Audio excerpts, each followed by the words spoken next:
여러분, 우리가 지난 주일에는 그 부르짖는 소리가 크고 또 죄악이 심히 무거웠던 우리가 너무도 잘 아는 이 소돔성과 또 거기에 살던 사람들이 모두 그 하나님이 내리신 유황과 불심판으로 멸망을 받았습니다. 그러나 이때 이 믿음의 조상 아브라함이 의인 10명을 위한 기도를 들으신 하나님께서 그의 조카 롯과 그의 두 딸을 생각하심으로 겨우 구원을 받았습니다. 이제 오늘 말씀은 바로 이런 그 소돔 멸망 후에 있었던 일인데, 아브라함은 그동안 이 가나안 땅 그 헤브론에 터 잡고 살면서 양떼와 소떼가 심히 번성해서 아주 큰 부자가 되었습니다. 또한 전쟁통에 이 조카 롯이 사로잡혀 갔다는 소식을 듣자 그 아브라함은 즉시로 그 집에서 기르던 318명을 데리고 쫓아가서 직접 그 찾아올 정도로 힘과 또 능력도 어느 정도 가지고 있었습니다. 근데 오늘 본문에 보면요, 그 웬일인지 기록하고 있지는 않지만 이 믿음의 조상 아브라함이 그동안 이 하나님의 은혜로 잘 살던 헤브론을 떠나서 가데스와 술 사이에 이 그란이라는 동네로 옮겨가서 거류하게 되었다 하였습니다.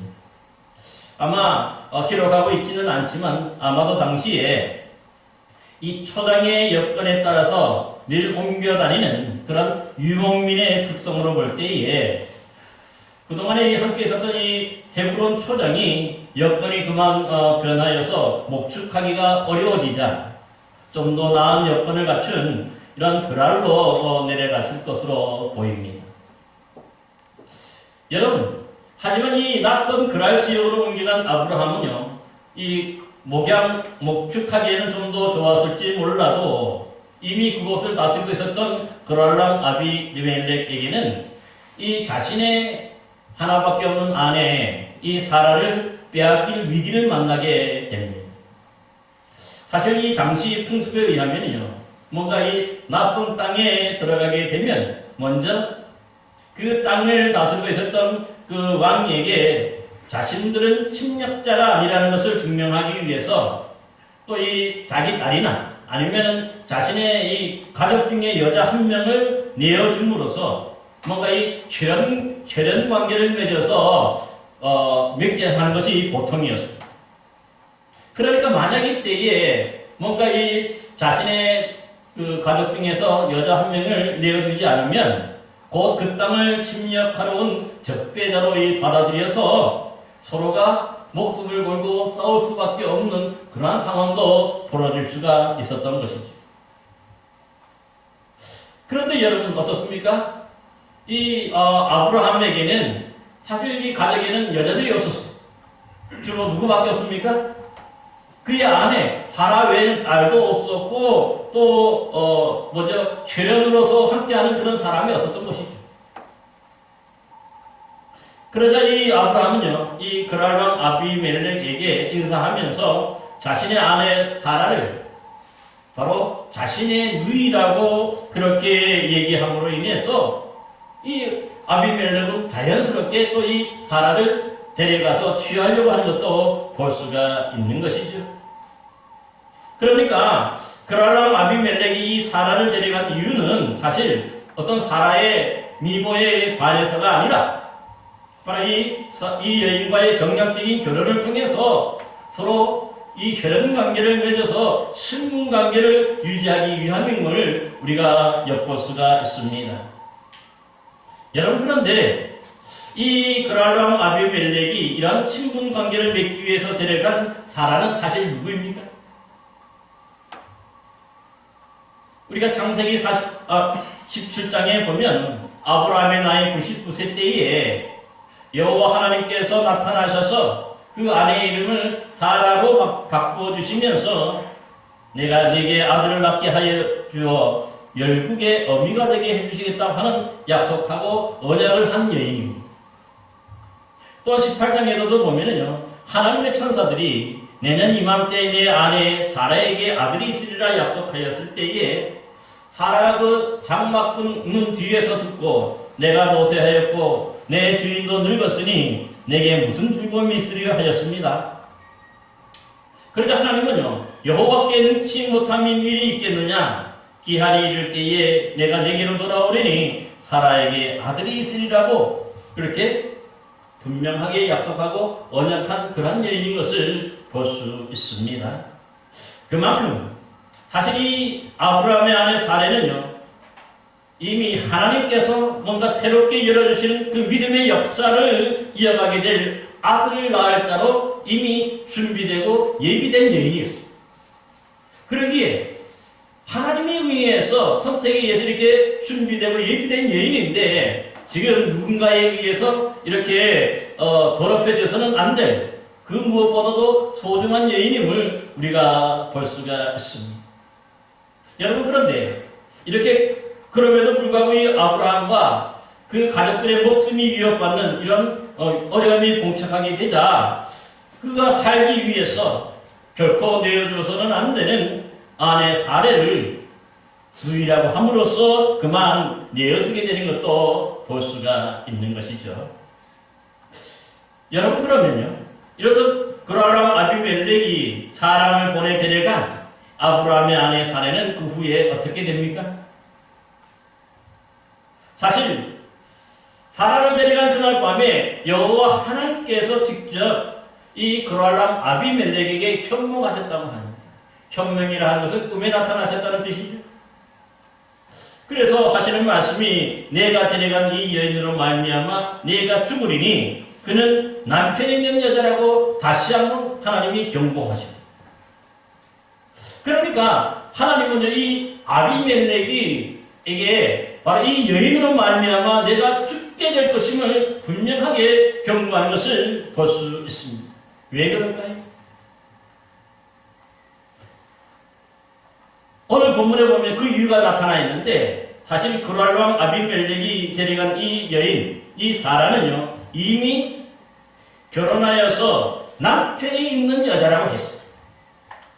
여러분이 사실 남편이 있는 여자라고 하는 것은요, 다시 그 당시에 고대 근동 지방의 법전이 있는데 여러분 한번 좀 들어보셨을 그 함무라비 법전도 있습니다. 이 함무라비 법전에 보면요, 결혼하여서 남편이 있는 여자를 범할 경우에는요, 둘 다 사형에 처하도록 그렇게 규정하고 있습니다. 그러니까 굳이 하나님께서 그들에게 이렇게 뭔가 규정을 세워주지 않았더라도 이미 당시 이 고대 근동 지방에서는 뭔가 이미 남편이는 결혼한 어떤 여자를 데리고 가서 범하거나 취하면 그것 자체가 불의하고 그것 자체가 불법이 되기 때문에 사형에 처해도 된다고 그렇게 말하고 있는 것을 볼 수가 있는 것이죠. 여러분, 그렇기 때문에 지금 이 아비멜렉이 지금 데려간 이 여인, 이 사라는 지금 남편이 있는 여자, 그러니까 홀로 된 여자가 아니라는 거죠. 그렇기 때문에 만약에 그를 범했을 경우에는요, 이 아비멜렉이 죽을 수도 있다고 하는 것을 분명하게 경고하시는 것을 보게 됩니다. 그래서 이 그랄람 아비멜렉은 하나님께 그 자신을 변호하면서 그 여인을 가까이 하지 아니하였으므로 주여 주께서 의로운 백성도 멸하시냐니까 그렇게 반문합니다. 그러면서 아브라함이 나에게 내 누이라고 하지 아니하였나이까 그 여인은 그는 내 오라비라 하였사오니 나는 온전한 마음과 깨끗한 손으로 이렇게 하였나이다 그렇게 대답합니다. 무슨 뜻입니까? 이 아브라함의 아내 사레를 지금 자기가 데려가긴 데려갔지만 모르고 데려갔다는 거지. 그 입에서 분명히 자신의 이 사라는 내 누이, 그 다음에 그 본인 사라 자신도 뭐라고 했답니까? 아브라함이 내 오라비라고 얘기함으로써 결혼한 여자가 아니라 어떻게 보면은 이때 한 사라의 나이가 90세쯤 되었기 때문에 이미 나이가 많은 여인이죠. 그러니까 뭔가 사별하거나 해서 혼자가 된 어떤 그런 여인이기 때문에 어떻게 보면 이렇게 아브라함이 내어주게 되는 것도 볼 수가 있는 것이죠. 근데 놀라운 것은 뭐냐면 이렇게 뭔가 이 아비멜렉이 사라를 아직까지 취하지 않았다고 얘기하죠.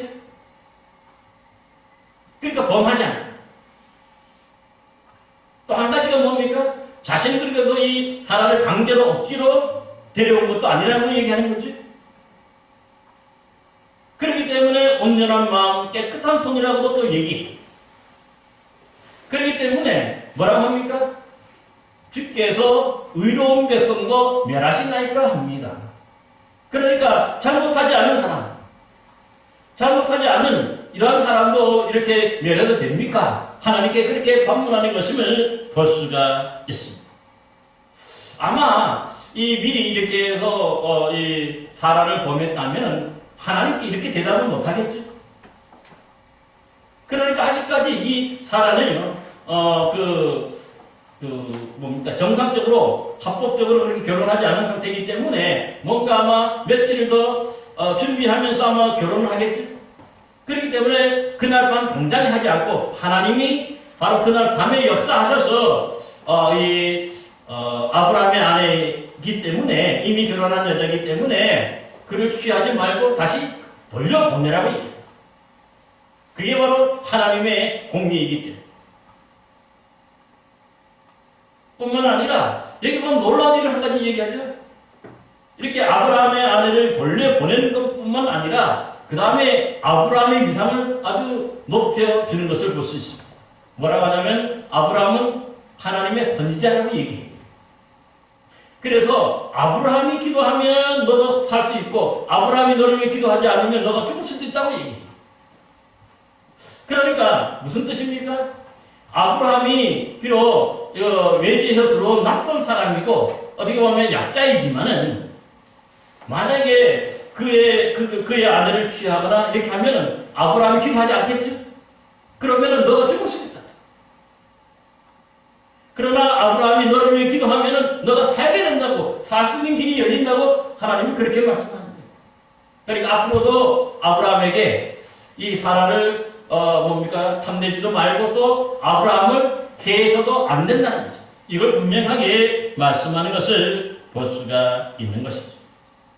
결국 하나님은 아비멜렉에게 내가 온전한 마음으로 이렇게 한 줄 나도 알았으므로 너를 막아 내게 범죄하지 아니하게 하였나니 그 여인에게 가까이 하지 못하게 함이 이 때문이라 하면서 이제 오늘 일단 사건이 결론이 되는 것을 볼 수가 있는 것이죠.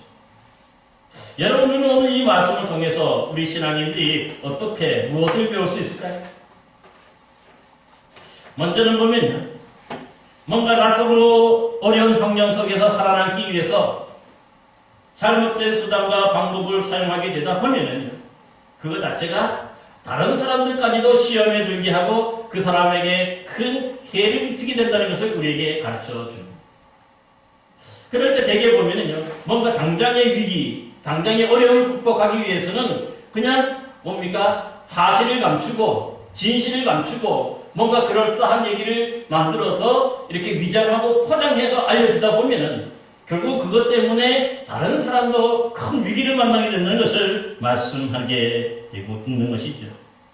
그러니까 아브라함 자신이 살기 위해서 사라가 자신과 분명히 결혼한 여자임에도 불구하고 아내임에도 불구하고 그 사실을 감추고 대신에 다른 사실, 자신의 누이라고 이렇게만 얘기함으로 인해서 그러니까 상대방은요, 그러니까 잘못 없이 그냥 데려갈 수 있는데 그 권리가 있는데 그 아비멜렉 왕이 이렇게 하면은 그 아비멜렉 왕이 결혼한 여자를 취하였기 때문에 죽임을 당할 수 있다는 것을 분명하게 말씀하고 있는 것이죠.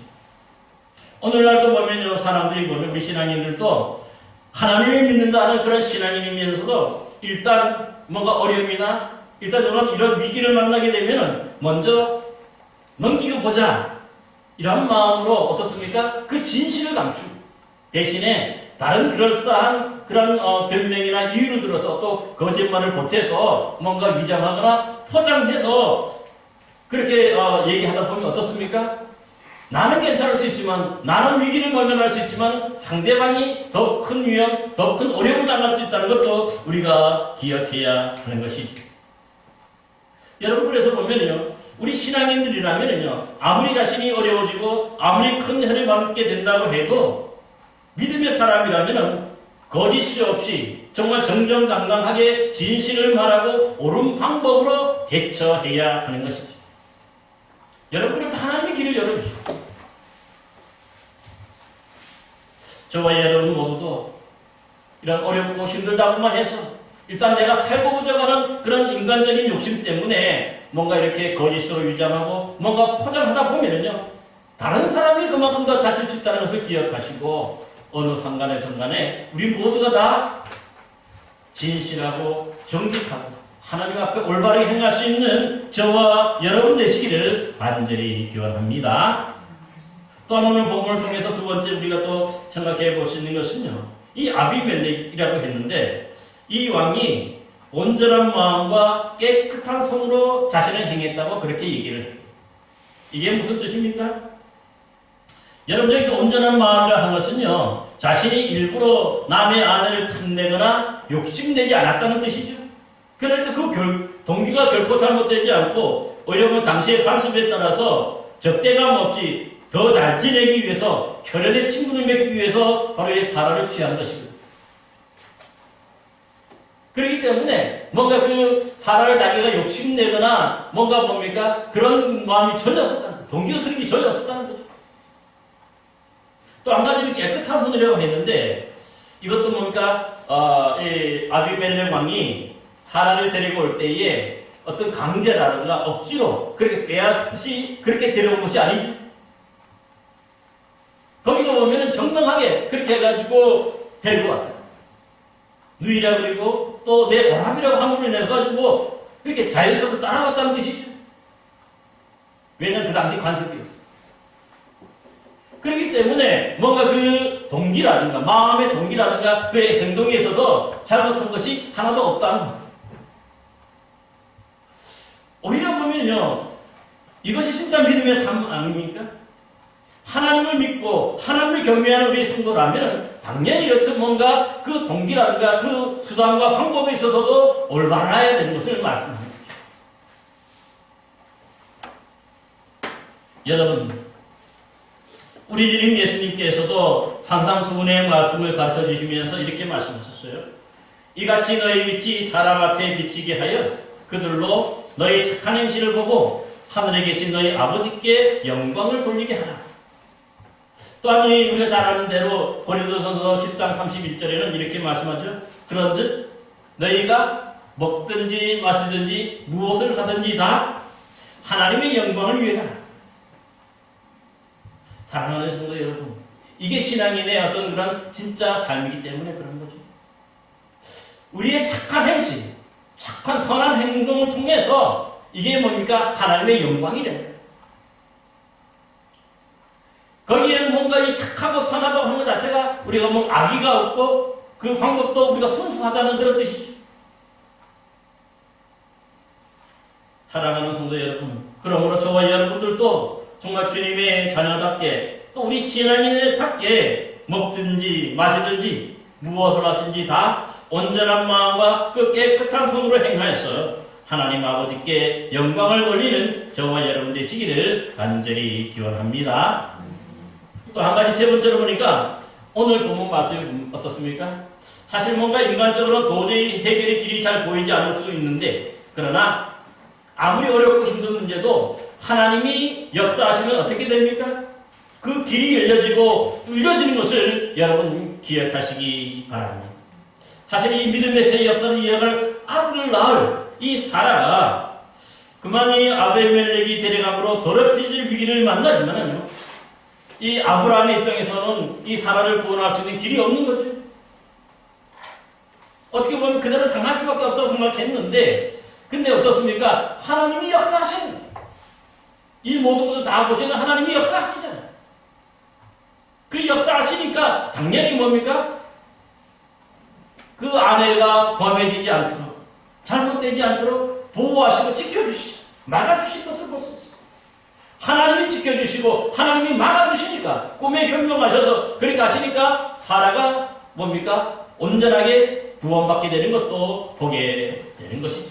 돌려주라고 얘기하죠. 그러면서 아브라함에게 그 선지자라고 소개하면서 이 선지자가 기도해야 너가 산다고. 그러므로 앞으로도 이러한 일들 아브라함에게 결코 해를 끼치지 말라고 하나님이 경고해 주시는 것도 볼 수가 있습니다. 그만큼 어떻게 보면은 이 아브라함에게 이 아비멜렉 왕의 생사유고권을 아브라함에게 준 거죠. 그러니까 이 아비멜렉보다 더 큰 권위, 더 큰 능력을 지금 아브라함에게 하나님이 허락하심으로 인해 가지고 이 아브라함의 기도에 의해서 한 영혼이 살고 있고 한 영혼이 죽을 수 있다는 것을 분명히 경고하신 것을 볼 수가 있는 것이죠. 그러기 여러분 신약성경 야고보서 5장에 보면요, 믿음의 기도는 병든 자를 구원하리니 주께서 그를 일으키시리라. 혹시 죄를 범하였을지라도 사함을 받으리라. 그러므로 서로 기도하라. 의인의 간구는 역사하는 힘이 큽니다. 그렇게 말씀하셨습니다. 여러분, 그만큼 믿음으로 기도하는 한 사람의 의롭게 된 그 믿음의 사람이 기도할 때에 하나님이 그 기도를 들어주신다는 거죠. 특별히 아브라함이 기도할 때마다 하나님이 그 기도를 응답하신다고 하는 것을 분명히 말씀했어요. 우리가 지금의 이 사라의 사건도 사실은 그 소돔과 고모라가 멸망받은 이후의 사건이라고 말씀을 드렸지. 여러분들 여기서 이 소돔이 다 멸망받을 때 그 롯과 그의 두 딸이 구원받게 되지. 그 이유가 뭡니까? 바로 아브라함이 바로 그 소돔성의 구원을 위해서, 의인 10명을 위해서 구원을 위해서 기도했잖아요. 이렇게 아브라함이 기도하자 그 기도를 응답하셔서 사실은 뭡니까? 롯과 그의 두 딸들을 구원해 주신 것을 보게 되는 것이죠. 성경에 보면 이렇게 뭔가 의로운 사람들, 믿음의 사람들이 기도할 때마다 하나님은 놀라운 역사를 일으켜 주시는, 뭔가 막혀있고 뭔가 어려움을 당했지만 지금 죽을 수밖에 없는 그런 상황인데도 불구하고 하나님이 역사하시니까 그 길이 열려지고 뚫려지는 거예요. 그러므로 우리 믿음의 사람들, 이 믿음의 사람들이 기도하는 그만큼 소중한 거죠. 여러분들의 기도가 한 영혼을 살릴 수 있고 한 영혼을 죽일 수 있다는 것을 그렇게 기억해야 하는 것이죠.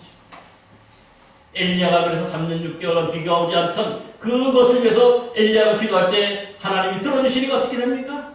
비가 내리는 거예요. 또 이 사렙과 가부가 정말 이게 모든 것이 다 떨어져가지고 이제 마지막 남은 한 줌의 그 식량을 가지고 놓고 이제 뭡니까? 이걸 먹고 떡을 만들어 먹고 죽자 그러죠. 그럴 때 엘리야 선지자가 그를 위해서 기도할 때 어떻습니까? 그 가정에 기름이 떨어지지 않아요. 오히려 그래서 그 가정이 구원받게 되는 것 아닙니까? 새로운 길이 열리게 되는 거예요. 오늘날 우리들도 마찬가지입니다. 우리가 볼 때도 보면 뭔가 어렵고 힘들지만 그럴 때마다 인간적인 방법을 쓰는 게 아니라 하나님께 나가 여러분 기도하시기 바랍니다. 하나님께 기도할 때에 여러분들이 하나님이 그 기도를 응답해 주심으로 여러분들의 길이 열려지고 또 뚫려지고 또 새로운 역사가 일어나게 될 줄 믿으시기 바랍니다. 그래서 정말 여러분 모두의 삶도 이런 믿음의 삶, 기도하는 그런 의인의 삶으로 인해서 하나님의 그 역사하심이 큰 그런 귀한 삶을 사기를 간절히 기원합니다. 기도하겠습니다.